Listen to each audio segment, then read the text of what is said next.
Hey everybody, here's your dividing decimals by whole numbers video. So your notes are out in front of you, and we are certainly going to write down everything. They look like this. We are certainly going to write down every single thing that you see on this video. Here we go. In order to train for a cross-state biking trip, Cole rides his bike 34 and 75/100 miles 5 times per week. How many miles does he ride his bike per day? So we're saying in the whole week he rides 34 and 75/100 miles. If he goes 5 times per week, we need to figure out per day. So anytime we want to go from a multiple amount to 1, we're always going to divide. So let's do a quick reminder on how to divide when we have decimals.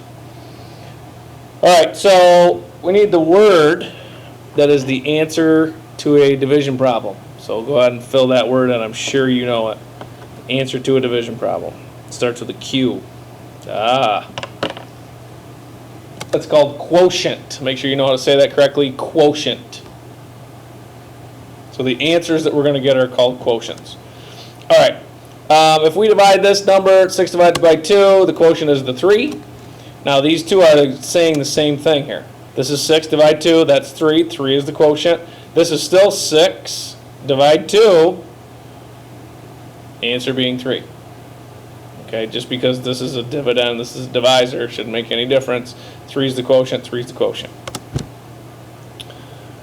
All right, if you see something listed horizontally like this, the first number, it's always the first number, in this case it's 6, that goes under the bridge. I call this little thing a bridge. The 6 is the first thing that goes underneath there. So whatever the first number is, it doesn't have to be bigger or smaller, the first number goes under the bridge. Okay, so if we had something that looks like this.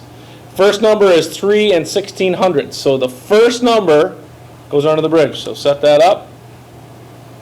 The next number is the divisor, goes on the outside. All right, before we do any sort of math, we're going to bring the decimal up. I'm sure my excellent students already knew that. So we first bring the decimal up. Now we have to go through our steps.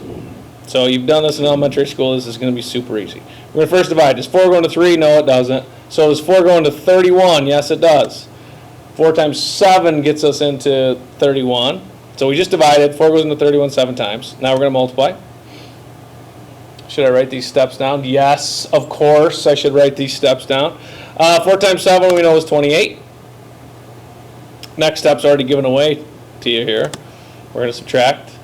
And we're not going to borrow. We're not going to do any of that junk. 31 minus 28 is 3. We're not going to make it any harder than that. If I had $31 and I bought something that cost $28, I'm going to have $3 left over. Let's not make that difficult, please. All right, so we've divided, we've multiplied, we've subtracted. Our next step is to bring down anything that's left over. So in this case, there's a 6. So I'm going to bring that 6 down. Notice how I drew an arrow there? That proves to whoever's looking at this that I know what to do next. So if I'm a student, do I need to prove what I know? Hint, hint. Once I bring down, I have to start this process all over again. I'm starting from the bring down. I go right back up to the top. So 4, does 4 go into 36? Yes, it does. 9 times. 4 times 9 multiplies our next step. Subtract is our following step. 36 minus 36 we know is 0. How do I know I'm finished? Because I got a 0. The only way that I can finish is if I get a 0. It's the only way that my division can be done is if that ends with a 0. If this isn't a 0, I have to add a 0 up here, bring it down, and move on from there. Keep following this list over and over and over and over. And here's your note telling you that. Let me get this out of the way. Getting a 0 tells you that you're finished. That's the only thing that tells you you're finished, is this goose egg here at the end. Very important.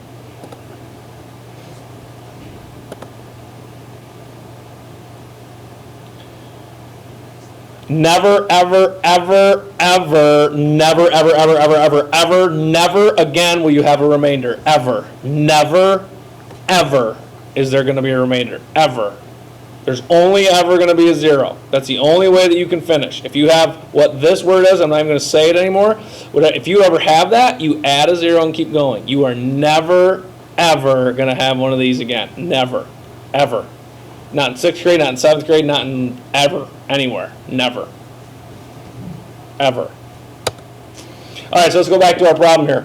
So he rides his bike across for a cross-state biking trip. It's going to be 34.75 miles. He goes 5 times per week. So we got to see how many times 5 goes into that 34 and 75 hundredths situation. So stop the video and you try it.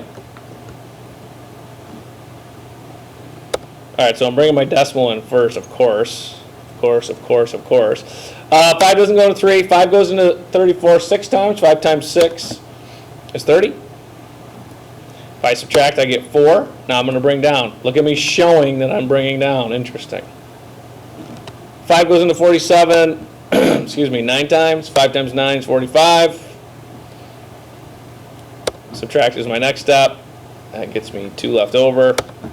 Now I'm going to bring down again. 5 goes into 25. 5 times. That should work out evenly. That gets me to 0. The only way I know I'm done is that I have a 0. We are saying he rides 6 95 hundredths miles per day. 6 95 hundredths miles per day.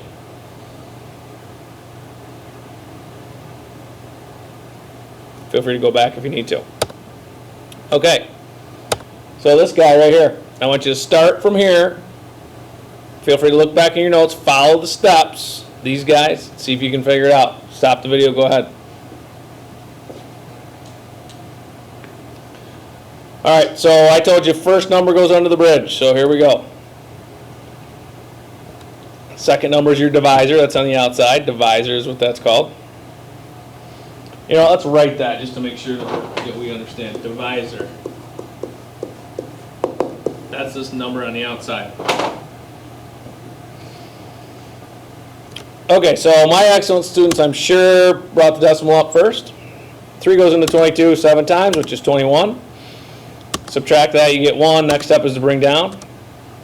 3 goes into 16 5. 3 times 5 is 15. Subtract and get 1. Next step is to bring down an 8. 3 goes into 18 6 times. 3 times 6 is 18. I know I'm finished because I've got a goose egg. Here's my answer. 756 thousandths. 756 thousandths. That was decimals, dividing decimals by whole numbers.